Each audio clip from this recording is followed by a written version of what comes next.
बड़े भागों से, बड़े नसीबों से जीवात्मा को मिला है। यह वो शरीर है जो इस मृत्युलोक में रहता हुआ भी अल्लाह वाहिगुरु गॉड खुदा रब के दर्श दीदार को पा सकता है। यह वह शरीर है, यहां पे आत्मा मालिक का नाम लेके खंडों ब्रह्मंडों को पार करती हुई निज धाम सतलोक अनामी में जा सकती है। इंसान का इतना श्रेष्ठ शरीर, सर्वोत्तम शरीर आत्मा को मिला है, पर कितनी हैरानी की बात है, फिर भी ज्यादातर लोगों के चेहरे लटके हुए हैं। किसी को कोई घर परिवार की तरफ से परेशानी है, तो किसी को काम धंधे की कोई परेशानी है, और नहीं तो कोई मन की परेशानियों में खोया हुआ है। दो तरह का जीवन ज्यादातर लोग जीते हैं, घर गृहस्थ का और त्यागी, घर परिवार छोड़ के अल्लाह मालिक की याद में लग जाना। घर गृहस्थी इंसान बहुत से झमेलों में उलझा होता है। बचपन में पता नहीं होता कि ऐसा कुछ होगा। बचपन में खिलौने अच्छे लगते हैं और माँ बाप उसकी इच्छाएं पूरी करते हैं। जैसे खिलौने चाहिए, जैसे वो दे सकते हैं, वैसे खेल खिलौने देते हैं और बच्चा उसमें मस्त हो जाता है, खुश रहता है। उन खिलौनों में प्यार मोहब्बत डाल लेता है और जीवन गुजरने लगता है। थोड़ा थोड़ा बड़ा होता है, जैसे बड़ा होता है तो छोटे खिलौने चले जाते हैं, बड़े खिलौने आ जाते हैं। उस खेलने कूदने में मस्त है। समय गुजरता है, खेलना कूदना बढ़ता चला जाता है। किसी का ध्यान विषय विकार काम वासना में चला जाता है और आखिर में शादी हो जाती है।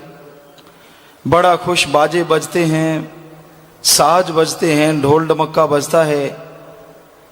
लेकिन कुछ देर के बाद जब बच्चे पैदा होने शुरू होते हैं और फिर घर गृहस्थ का बोझ कंधों पे आ जाता है, तो 30 साल में ही बुढ़ापा आ जाता है। क्योंकि बाल बच्चों का पालन पोषण, सुबह उठता है तो फिक्र होता है इनके लिए कहाँ से कमा के लाऊं। सोता है तो ये सोच के कि नींद ढंग से आ जाए ताकि कल को अच्छा कमा सकूं।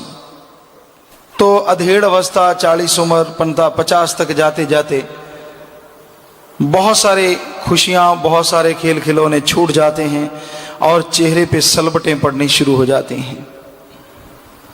ये चक्कर पड़ जाता है कि घर गृहस्थ का जो साजो सामान है, इसको इकट्ठा करते करते बहुत टाइम लग जाता है, बहुत समय लग जाता है और टेंशन बनी रहती है। और फिर जैसे जैसे उम्र बढ़ती है, आदमी ज्यादा खचत होता है मायक पदार्थों में, दुनियादारी में। हालांकि 50-60 साल के बाद आदमी को रिटायरमेंट ले लेनी चाहिए घर परिवार के काम धंधों से। बच्चे तब तक जवान हो जाते हैं, उनके कंधों पे बोझ डालो, नहीं डालेगा। कितना अभी तो सफेद हुआ है, अभी तजर्बा आया है, अभी कैसे छोड़ दूं। ज्यादा लालची हो जाता है, ज्यादा लोभी हो जाता है और उसमें फंस के पागलों की तरह जीवन गुजारता चला जाता है। दुख, परेशानियां, टेंशनें बनी रहती हैं। तो ये घर गृहस्थ वाले जीवन का एक मूल्यांकन आपको बताया। और जो गृहस्थी राम का नाम जपते हैं, अल्लाह वाहिगुरु गॉड खुदा रब की भक्ति इबादत करते हैं और कड़ा परिश्रम, मेहनत, हक हलाल की रोजी रोटी खाते हैं, यकीन मानिए वो बेअंत सुखी हैं। उनके गम, दुख, चिंताएं परमात्मा का नाम खत्म कर देता है। अब आते हैं त्यागी की तरफ। त्याग तो कर दिया, पर लारें 3-3 फुट की लटकती रहती हैं। किसी गृहस्थी को देखता है, किसी की शादी होते देखता है, मन में लड्डू फूटते हैं, इसकी तो शादी हो रही है, मैं तो मर गया, मेरी भी होती, मेरे भी ढोल बजते। उस तरफ ध्यान नहीं देता जो रोते हुए आते हैं, मर गए, लुट गए, बर्बाद हो गए, क्या दोबारा से कुंवारापन मिल जाएगा।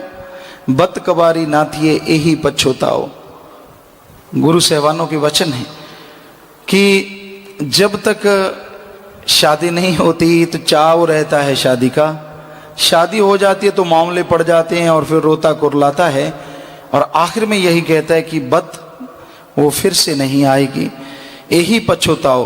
बस इसी पश्चाताप में जीवन गुजर जाता है, मौत आ जाती है।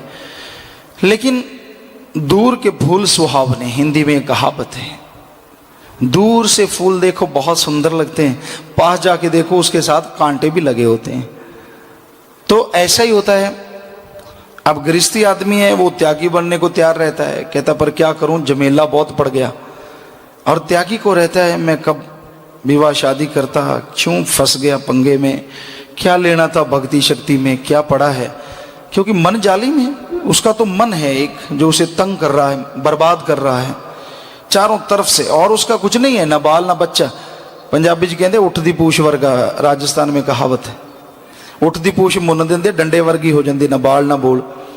वरना वो छींटे डालता रहता है सर्दी के मौसम में, कोई भी पास से गुजरता है तो पेशाब की छींटे ऊपर डालता है, इसलिए वो डंडे जैसी बना देते हैं, ना पानी लगेगा तो डंडा क्या भड़काएगा, उछालेगा। तो वैसे ही गृहस्थी तो चलो बहुत से मामले हैं, लेकिन त्यागी तो ऊंट की पूंछ की तरह बिल्कुल कुछ भी नहीं है। फिर भी तकलीफ में, फिर भी टेंशन, फिर भी परेशानी, सांप की तरह बैठा बड़ खा रहा है, मर गया, लुट गया, बर्बाद हो गया। क्यों, क्या मर गया भाई? क्या तेरे बच्चे रो रहे हैं? क्या सास ससुर ने पीट दिया? क्या हुआ? कुछ भी तो नहीं। एक मन जालिम है जो ससुर बना हुआ है या घरवाला बना हुआ, दे डंडे पे डंडा, दे डंडे पे डंडा। गुरु के वचन मानने नहीं, ना सुमरण करना है सुबह उठ के, ना रात को सुमरण करना है, ना सेवा की तरफ ध्यान है, मनमती चीजें करनी है। नाम त्यागी है, काम करता है अजीबो गरीब, ना वो गृहस्थियों वाले ना त्यागियों वाले। तो शांति कहाँ से मिले, कहाँ से मिले सुख, जब बातें तो सारी गंदी गंदी करनी है, सारे व्यवहार भी गंदा है।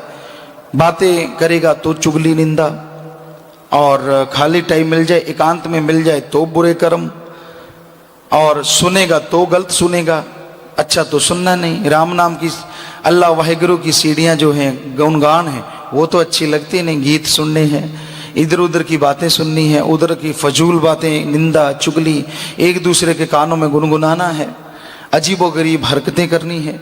तो इससे क्या क्या ये त्यागीपन है? जी नहीं, ये सिर्फ दिखावा है, ढोंग है। असल में तो वो गिर चुका है। तो भाई, निंदा चुगली करने वालों की सोहबत करते हो, छुप छुप के जाके टाइम निकाल निकाल के उनके पास बैठते हो, बर्बाद होने के चांसेस बढ़ जाते हैं।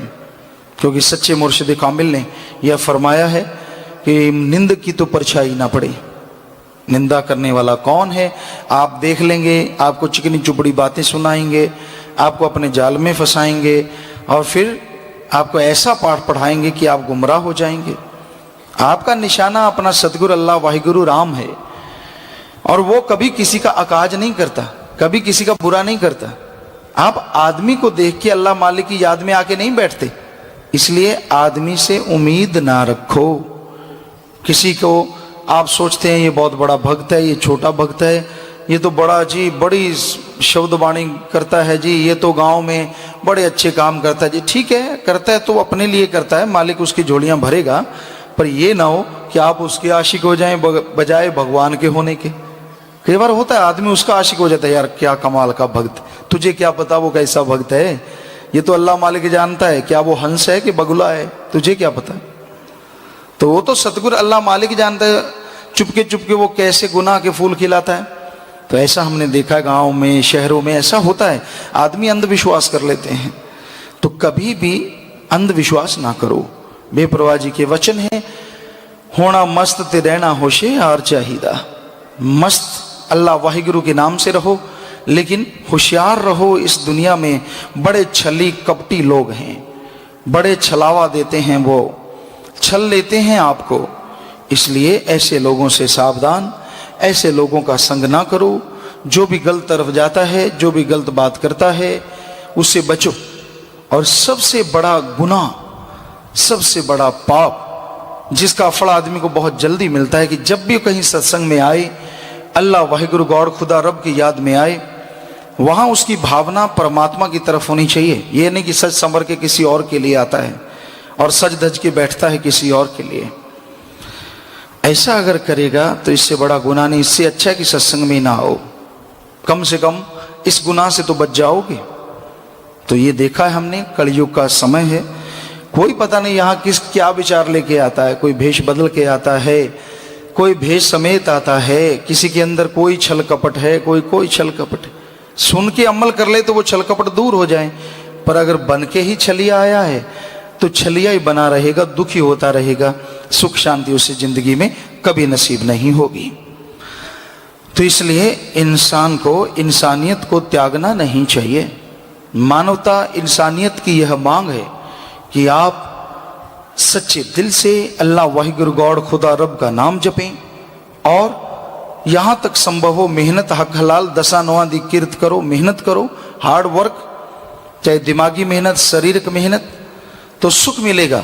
लेकिन एक बात और ख्याल में रखो, एक महीना आप सुबह शाम रात काम धंधे में गुजारते हैं, कम से कम एक सप्ताह में 7 दिनों में 6 घंटे निकाल लो जिसमें आप सेवा कर सको।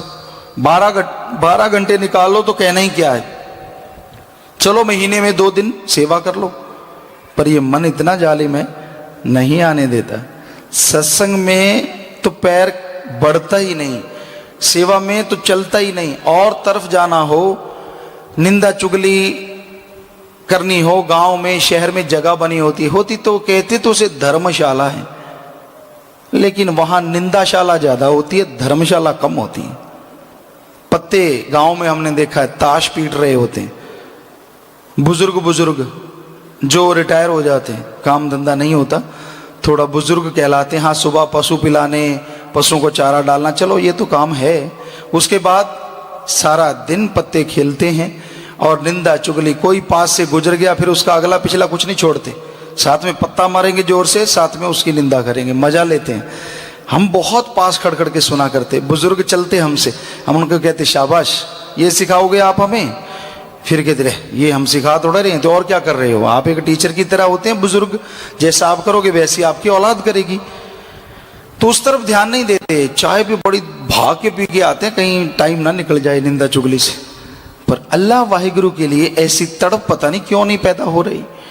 कलयुग, इसकी वजह है कलयुग, ये बुराई का टाइम है, बुराई का टाइम। यहाँ बुरी बातें अच्छी लगती हैं, बुरी बातें मन को भाती हैं, अच्छी बात कह दो तो बिच्छू की तरह डंक चलता है, अच्छी बात समझ में नहीं आती। तो भाई ऐसा समय है कलयुग का, इसमें मालिक का नाम जपोगे तो बचोगे, वरना गम चिंता टेंशनों में घूमते रहोगे, चाहे आप गृहस्थी हो चाहे आप त्यागी हो। तो आप गृहस्थी बन के भी त्यागी बन सकते हैं, कमल का फूल कीचड़ में रह के भी खिल जाता है। आप गृहस्थी हैं तो क्या हुआ, सारे संत पीर पैगंबर गुरु महापुरुष सबके सब गृहस्थी थे, पर वो परमात्मा को पा गए, तो आप भी पा सकते हैं। ऐसा नहीं है कि पाया नहीं जा सकता, बस अपने विचारों को कंट्रोल करना है राम नाम के द्वारा, अल्लाह वाहिगुरु गॉड खुदा रब की भक्ति इबादत के द्वारा। और ये मन सुमरन से कंट्रोल होता, उम्र से नहीं। जिनको आप बूढ़ा सा देखते हैं ना, सफेद सफेद से बाल, ये पंजाबी च कहते ज्यादा बैबती होंगे, बुरा ना मन्यो के चिट्टे बाल वाला। पर हमने तो देखा है, यहाँ देखते रहते हैं, रोज एक्सरे होता रहता है।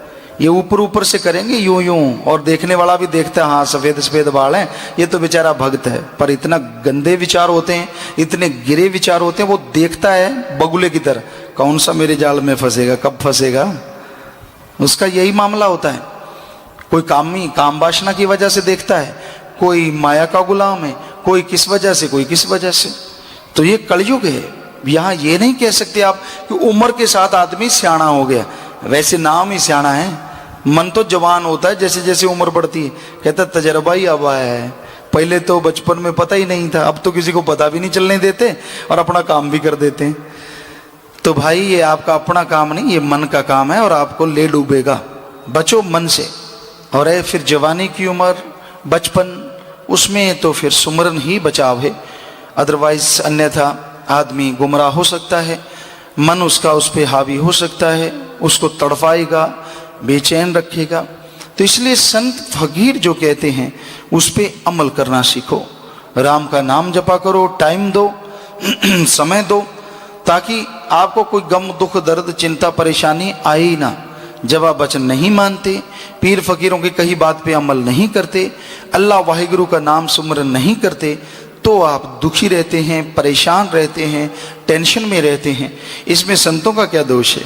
दोष संतों को देते हैं। आपकी कमियां नजर नहीं आती। क्या संतों ने सिखाया है कि बुरी बात किया करो? क्या संतों ने सिखाया है कि निंदा किया करो?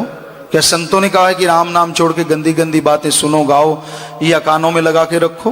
क्या ये संतों के वचन है?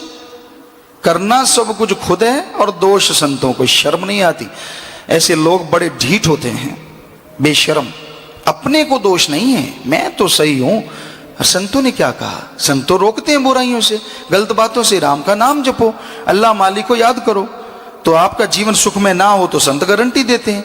अब अगर आप ही वचन ना मानो, वचनों को काटते चले जाओ, तो सुख कहां से मिलेगा? फिर तो तकलीफ, दुख, परेशानी, अंदर टेंशन, गम, परिवार में दुख दर्द चलता ही रहेगा। कोई क्या कर सकता है इसमें? ये तो तभी खुशियां हैं अगर वचन को माना जाए। चाहे कोई गृहस्थी मान ले, चाहे कोई त्यागी मान ले, जो भी मानेगा वही दया में रहमत से माला माल हो जाएगा। जो लोग अल्लाह वाहिगुरु गॉड खुदा रब का नाम लिया करते हैं, उसकी भक्ति इबादत में समय लगाया करते हैं, तो कोई भी नेगेटिव पावर, बुरी शक्ति, काल महाकाल भी उस जीव का बाढ़ बांका नहीं कर सकता। क्योंकि अल्लाह वाहिगुरु गॉड खुदा राम में ऐसी शक्ति है, उससे आत्मा बलवान हो जाती है।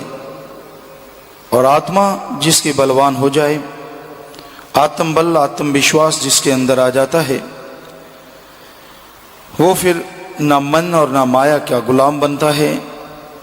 गुलाम बनता है तो अल्लाह वाहिगुरु राम का, उसकी भक्ति इबादत करता है, उसकी रजा में खुशी हासिल करता है।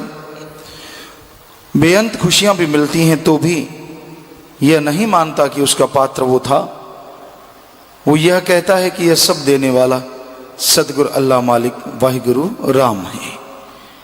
ऐसी भावना, ऐसा जिसका हृदय शुद्ध हो जाता है, कण कण में, जर्रे जर्रे में उसे मालिक नजर आता है, उसको कोई गम चिंता टेंशन नहीं रहती।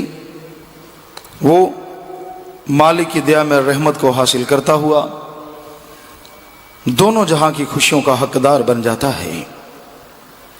संसार में लाखों करोड़ों अरबों जन्म होते हैं और इतने ही लोग चले जाते हैं। ज्यादातर आते हैं और बेशकीमती जिंदगी रूपी दिए को बुझा के चले जाते हैं।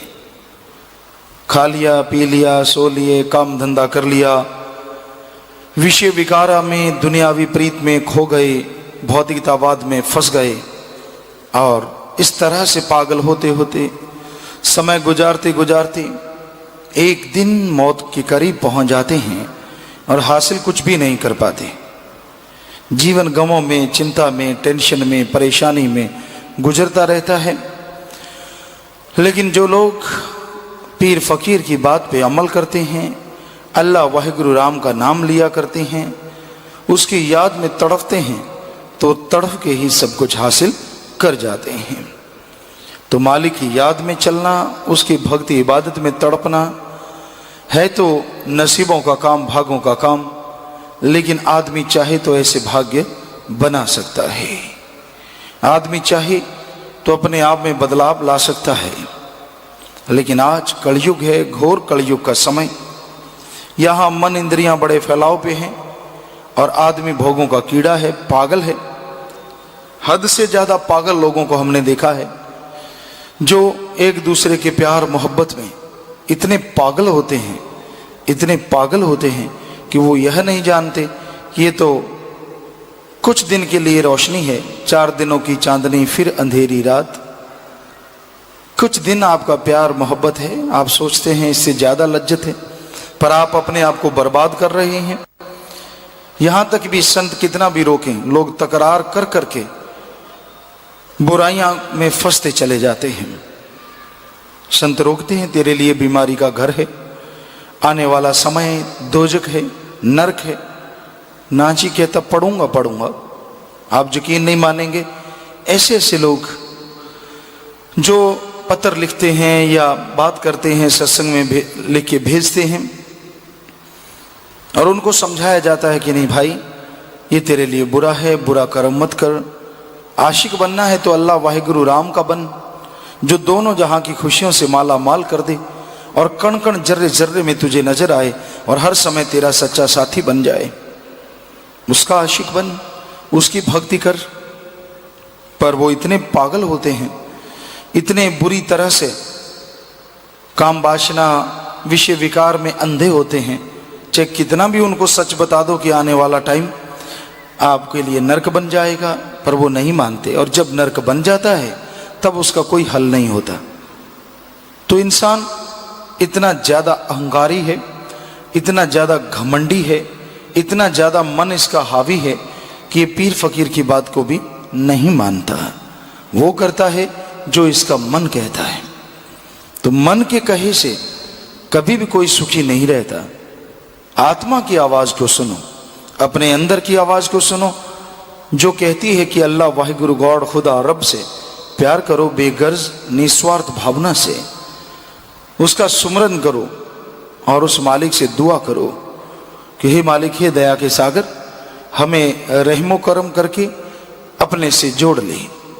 तो जो मान लिया करते हैं, अमल किया करते हैं, वो जरूर उसकी दया में रहमत के काबिल बन जाते हैं। तो इंसान इस कलयुग में वही सुखी रहेगा जो पीर फकीर की बात मान के अमल करेगा, जो अपने मन के हाथे मजबूर होगा, मन के हाथों पागल हो जाएगा, वो कभी भी अंदर से शांति हासिल नहीं कर पाता। तो भाई, संत पीर फकीर हमेशा सबके भले की बात कहते हैं। वो कभी भी किसी को बद्दुआ नहीं देते, मालिक से दुआ मांगते हैं, अरदास प्रार्थना प्रेयर करते हैं कि मालिक सब तेरी औलाद है, तेरी भक्ति इबादत करके सब सुखी रहें, परमानंद को हासिल कर लें। तो मालिक से दुआ करते हैं। और पीर फकीर जो बेगर्ज निस्वार्थ भावना से दुआ करते हैं तो मालिक की दरगाह में मंजूर कबूल जरूर हो जाती है। तो आप अमल करें, फकीर जो कहते हैं, संत जो कहते हैं, वचनों के अनुसार चलोगे तो आने वाला समय, आने वाला जीवन आपके लिए बहुत सुखमय होगा। वरना आप अपने कर्मों का बोझ उठाते रहोगे और पशुओं की तरह जिंदगी गुजार के इस संसार से विदा हो जाओगे।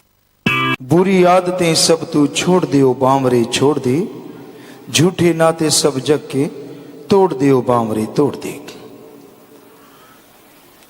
आदत इंसान को जैसी पड़ जाती है उसे छोड़ना कोई मामूली बात नहीं होती। जैसी भी आदत एक बार मन पकड़ लेता है, उन्हीं ख्यालों में इंसान को सारी उम्र लगा के रखता है। जुआ खेलने की आदत अगर इंसान को पड़ जाए तो इंसान तो क्या, युधिष्ठिर जो कि धर्मराज का अवतार कहलाता था, वो भी आदत की वजह से दर दर ठोकरें खाने को मजबूर हो गया। आदत बड़ी जबरदस्त होती है। बुरी आदत पड़ जाए, संत पीर फकीर वो मोड़ सकते हैं, अपने आप को मोल्ड कर लेते हैं, चेंज कर लेते हैं, लेकिन कोई उनका मुरीद जो भक्ति इबादत करता है वो भी मोड़ सकता है। उनके अलावा अपनी आदतों को बदलना बड़ा ही मुश्किल है।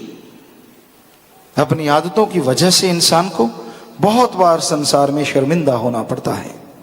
अपनी आदतों की वजह से इंसान अल्लाह मालिक राम से दूर हो जाता है। इसलिए इस भजन में बेप्रवाह सच्चे मुर्शिद कामिल शास्त्र राम जी दाता फरमाते हैं, बुरी आदतें सब तू छोड़ दे ओ बावरे छोड़ दे। जो भी तुझे लगता है वो आदतें छोड़ दे अपने अंदर से। बुरी आदत इंसान के अंदर होती है और ये हो नहीं सकता सत्संगी को ये मालूम ना हो कि उसके अंदर क्या बुरा है क्या सही है। वो कोई भी काम करने लगे, ये हो नहीं सकता उसके अंदर से उसका जमीर सतगुरु आवाज ना दे कि तू गलत कर रहा है, अब तू सही कर रहा है। 100% 100% मालिक उसको अंदर से ख्याल देता है कि भाई मत कर, ये अलग बात है, लोग अपने जमीर की आवाज को, अपनी आत्मा की आवाज को दबा देते हैं, उस आवाज को सुनते नहीं। ये ऐसे थोड़ी ना सारे बात माननी है, ऐसे थोड़ी ना पूरे आते हैं मान के, फिर पूरी खुशियां भी तो नहीं मिलती, फिर इंसान रोता है, तड़फता है। तो भाई अपने अंदर निगाह मारो, आपके अंदर छोड़ने वाली चीज है आपके अवगुण, आपकी बुराइयां। इसलिए अगर किसी की बुराइयां देखनी है, अवगुण देखना है, तो अपना देखो। दूसरों में देखना है तो गुण देखो, गुण। क्योंकि बाहर से जो देखते हो वो आपके अंदर आता है, और अपने अंदर जो देखते हो वो चला जाता है। इसलिए अपने अंदर देखो अपने अवगुण, अपनी बुराइयां, ताकि वो चली जाएं। क्योंकि अगर अपने गुणों पे इतराने लगे या मान बढ़ाई करने लगे, मैं ये हूं, मैं वो हूं, मैं फलां हूं, तो वो भी चले जाएंगे, क्योंकि आप अहंकार में आ जाएंगे। इसलिए अपने अंदर निगाह मारो, अपने अवगुणों पे, अपनी बुराइयों पे, उनको निकाल डालो। और जितनी भी दुनिया है, हर इंसान के अंदर कोई ना कोई गुण होता है। इसलिए आप निगाह रखो बाहर गुणों पे। साधु एक भक्त को कैसा होना चाहिए? भक्त ऐसा चाहिए जैसे सूप सुभाए, सार सार को चुन ले, थोथा दे उड़ाए। इधर भाषा में कह नहीं सकते क्या बोलते हैं, वैसे छाछ, हिंदी में कहते हैं छाछ होता है। वो जब भी आटा बनाते हैं घरों में, तो उसमें गेहूं डाल के उसको यूं यूं एक स्टाइल में, एक तरीका होता है, उसको यूं करते हैं जैसे दाने ऊपर उछलते हैं। तो ये छाछ का करामात कह लीजिए या तरीका कह लीजिए। जो थोथे दाने होते हैं वो हवा में जाने से उड़ जाते हैं, बारीक दाने होते हैं वो आगे आ जाते हैं, और जो मोटे दाने होते हैं गेहूं के, वो छाछ अपनी तरफ खींच लेता है। उसी तरह एक भक्त जन को होना चाहिए। वो निगाह मारे संसार में, थोथे दाने भी हैं, बारीक भी हैं, यानी अवगुण भी हैं, बुरी आदतें भी हैं, लेकिन आपने क्या ग्रहण करना है? मोटे मोटे दाने, गुण। गुण ग्रहण करो तो गुणवान बन जाओगे, और भगवान की दया में रहमत के लायक बन जाओगे। दूसरों की बुराई देख के खुश ना हो, किसी में अवगुण देख के खुश ना हो सके तो उस अवगुण को दूर करने के लिए प्रेरणा दो, नहीं तो चुप हो जाओ।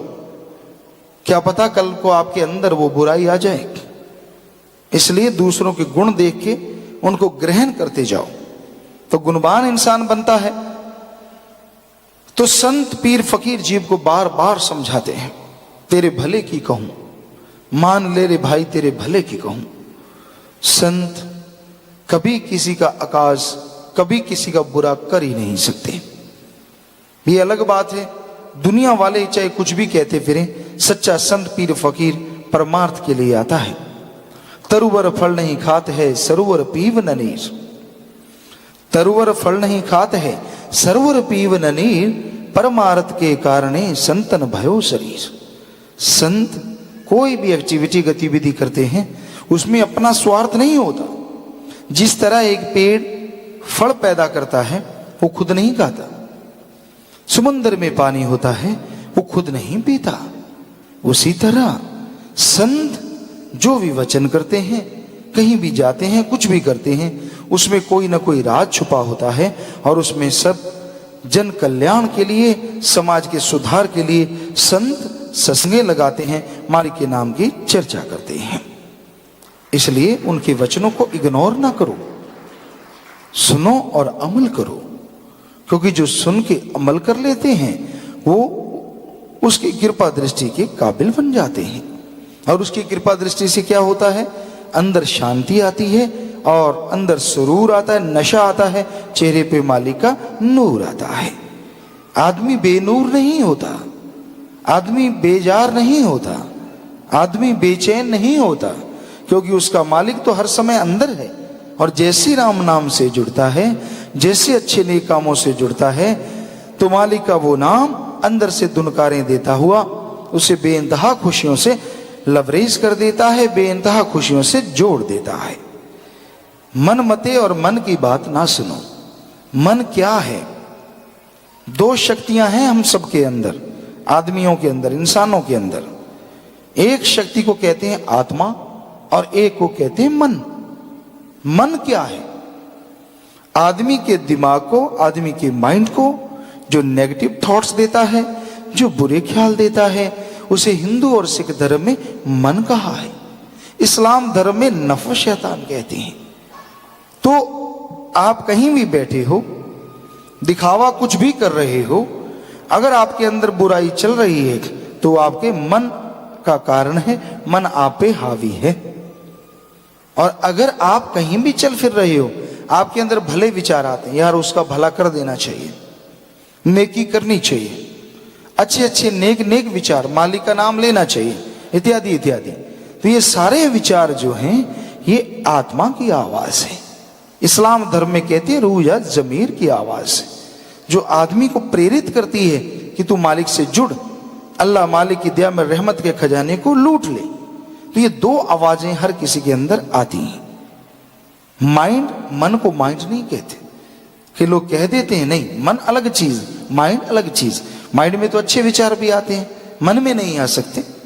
हाँ, जब आप सुन समाधि में जाते हैं, सुमरण करते हुए, भक्ति करते हुए, और अपने तिल में ज्ञान चक्षु नौलस तड़ाई, यहां 10वें द्वार में पहुंचते हैं, और उसके बाद आत्मा ऊपर उठती है, मालिक नूरानी और रूहानी दर्शन करती है, तो मन भागने से हट जाता है।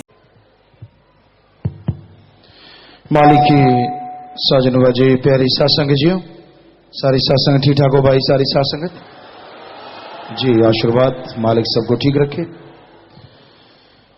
और जैसा आप देखते हैं सेवा का दौर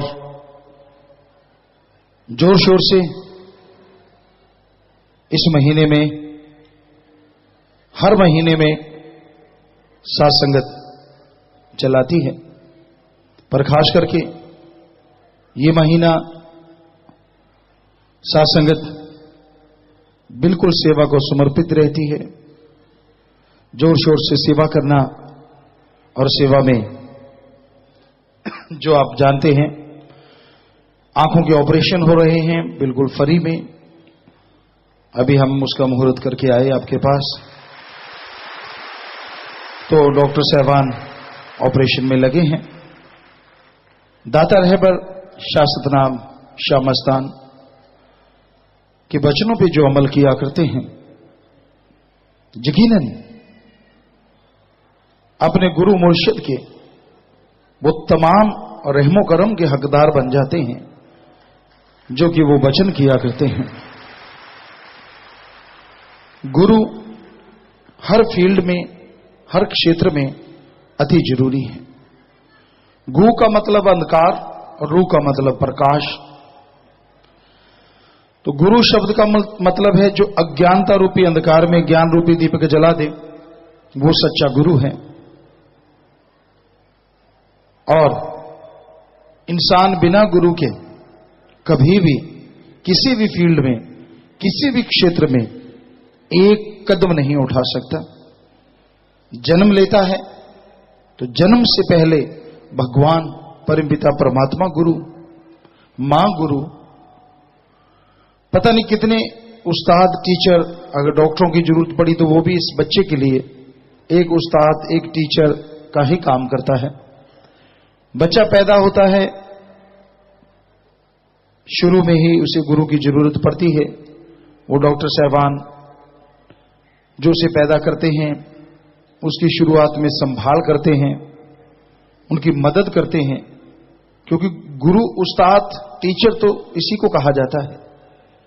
फिर मां सबसे बड़ी गुरु होती है। खाना, पहनना, सोना, जागना सब सिखाती है। उसके बाद गुरु, बहन भाई, मां बाप, मां के साथ साथ पिता का भी रोल हो जाता है। चलना सिखाना, बोलना सिखाना। बिना गुरु के तो कुछ संभव है ही नहीं। एक बार अकबर और बीरबल में इस बात पे बहस हो गई। अकबर कहता गुरु की कोई जरूरत नहीं, बीरबल कहता आदमी का गुरु आदमी हो सकता है और हर हाल में उसकी जरूरत है। बादशाह कहने लगा बीरबल ये बात तेरी झूठी है, पहले तूने बहुत सच्ची बातें करता है लेकिन ये बात मैं नहीं मानता। बीरबल कहने लगा, बादशाह सलामत, आपका हुक्म हो।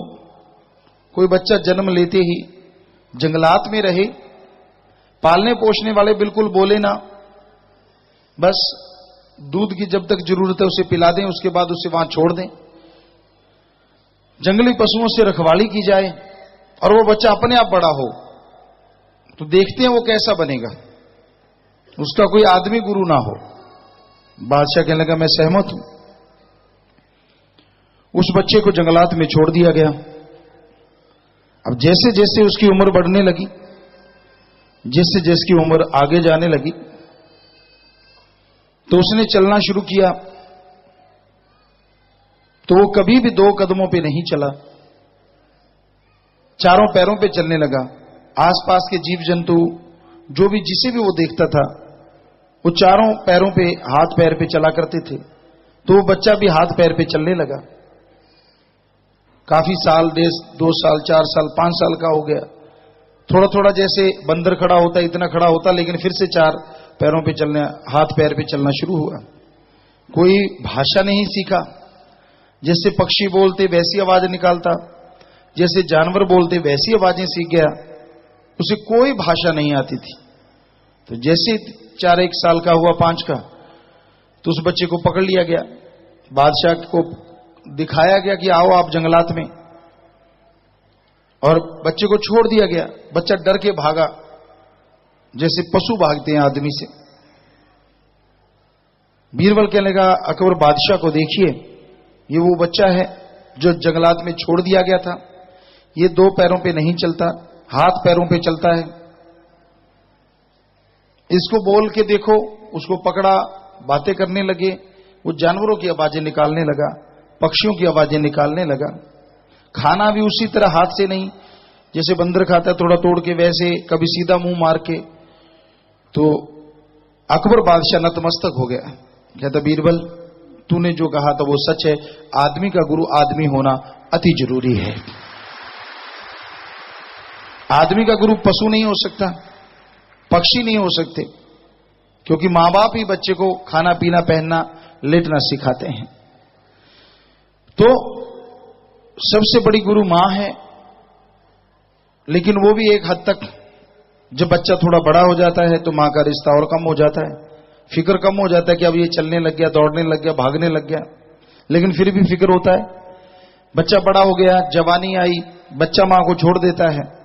जवानी, नादानी, वो गुरु और मां, गुरु और बच्चे का रिश्ता और कम हो जाता है।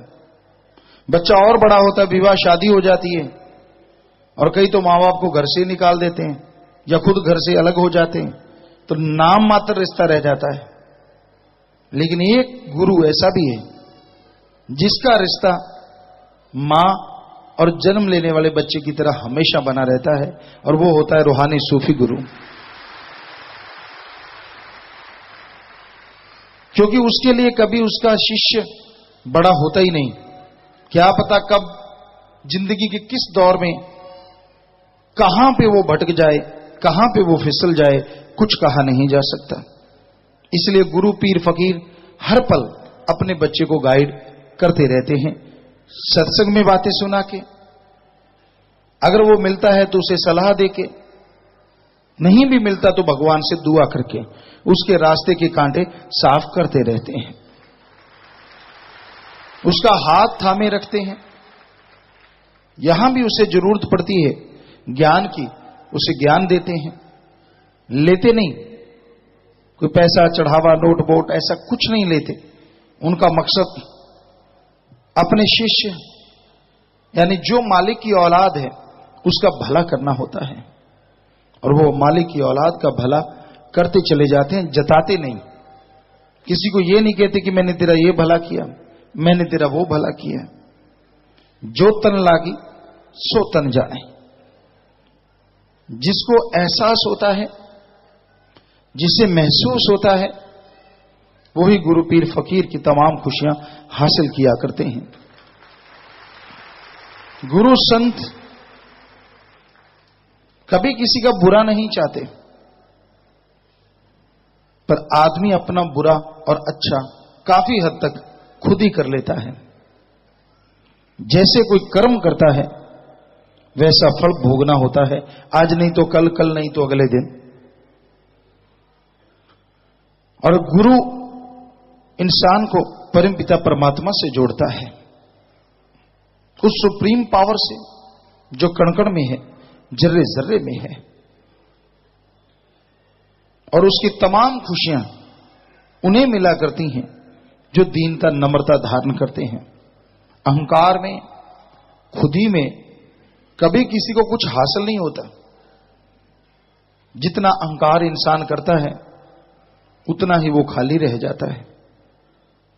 पानी पहाड़ की चोटी पे, टीलों के शिखर पे नहीं रुका करता, पानी हमेशा नीची जगह की ओर जाता है। और यही साईं मस्ताना जी, शास्त्रनाम जी दाता रहबर ने हमें सिखाया, जो झुक गया सो पा गया, जो तन गया सो गवा गया। अगर आपके अंदर ईगो अहंकार भरा है तो रूहानियत में आपके लिए कोई जगह नहीं है। आप वो रूहानी खुशियां नहीं हासिल कर सकते जो कि आप कर सकते थे। चाखा चाहे प्रेम रस, राखा चाहे मान, एक म्यान में दो खड़ग, देखा सुना न कान। एक म्यान में दो तलवार नहीं आती। उसी तरह एक जिस्म में अहंकार, गुमान और प्रभु का प्यार इकट्ठे नहीं रहते। यहां अहंकार है वहां मालिक का प्यार नहीं, और यहां प्यार है वहां अहंकार नहीं। सो साईं मस्ताना जी, परमपिता शास्त्रनाम जी दाता ने हमें यह शिक्षा दी, झुक के। झुकने का मतलब डरना नहीं, दीनता, नम्रता, जुबान पे मिठास, दिलो दिमाग में सबके भले के लिए प्रार्थना, दुआ होनी चाहिए। इंसानियत के जज्बे को बुलंद रखो। और इंसानियत किसे कहते हैं? चाहे आप कितने आलिम फाजिल हो जाएं, कितनी डिग्रियां डिप्लोमे हासिल कर लें, अगर आपके अंदर इंसानियत नहीं है तो आप पशुओं से भी बदतर हैं। इंसानियत का मतलब है सभी धर्मानुसार किसी को दुख दर्द में तड़पता देख के, किसी को दुख दर्द में परेशान देख के उसके दुख दर्द को दूर करने की कोशिश करना, उसके दुख दर्द में शामिल होकर दुख दर्द बंटाना, और यहां तक संभव हो उसके दुख दर्द को खत्म करने के लिए प्रयास करना, इसी का नाम इंसानियत है। किसी को दुख दर्द में तड़पता देख के, किसी को परेशान देख के ठहाके लगाना, खुशी मनाना, ये इंसानियत नहीं, ये शैतानियत है, राक्षसीपन है। तो इंसान अपने व्यवहार से पहचाने जाते हैं। कोई भी इंसान को आप देखना चाहो, गौर से देखिए, किसी को रोता, तड़फता, बेचैन देख के अगर उसका चेहरा भी दर्द में तड़फ उठता है तो वो इंसान है।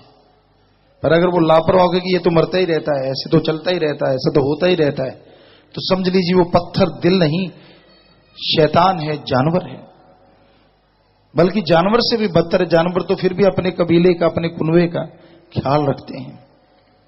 किसी की चाल ढाल, किसी के लहजे से आप पहचान सकते हैं कि इसमें कितनी दीनता है, कितना अहंकार है। तो दीनता, नम्रता रखो। किसी का ओहदा, किसी की पदवी का कोई मायने नहीं। परमपिता दाता रहबर फरमाया करते, दीनता नम्रता से अगर सुमरन करोगे, भक्ति करोगे, तो यकीनन जो आप कार्य करना चाहते हैं उसमें तरक्की हासिल करोगे। इंसानियत को बुलंद रखोगे तो भगवान की कृपा पात्र जल्दी बन जाओगे, उसकी दया में रहमत के लायक बनते जाओगे। तो ऐसे मुर्शिदाता शास्त्रनाम शाह मस्तान, जिन्होंने हमें यह रास्ता दिखाया, इंसानियत की राह पे चलना सिखाया, सच्चा सौदा, सर्वधर्म संगम, बोलना नहीं करना सिखाया, ऐसे परमपिता परमात्मा को जितने सजदे करे उतने कम। हम अरबों खरबों कोटन बार अपने मुर्शिद को सजदा करते हैं, नमन करते हैं, जिन्होंने इस खाकसार को अपने काबिल समझा, अपने लायक समझा, तभी वो घर किया, तभी ये कहा हम थे, हम हैं, हम रहेंगे। सो कर्ण करावनहार सतगुरु दाता है, करते थे, करते हैं और करते ही रहेंगे। हम तो चौकीदार हैं, खाकसार हैं, आपकी जुतियों में बैठने को तैयार हैं। पर मेरा मुर्शिद, मेरा रहबर, मेरा दाता सबके काज सवारता था। जैसे जैसे कलयुग बढ़ेगा सैकड़ों गुना बढ़ चढ़ के कार्य सवारता रहेगा। लाज रखता था, अरबों गुना बढ़ के सबकी लाज रखता रहेगा। दृढ़ यकीन रखिए, दृढ़ विश्वास रखिए, दीनता नम्रता को अपनाइए, सुमन कीजिए, तो जरूर आपको वो राह दिखाएंगे, उस रास्ते पे लेके जाएंगे जिस पे आपको तमाम खुशियां आए और आपके गम मिट जाएं।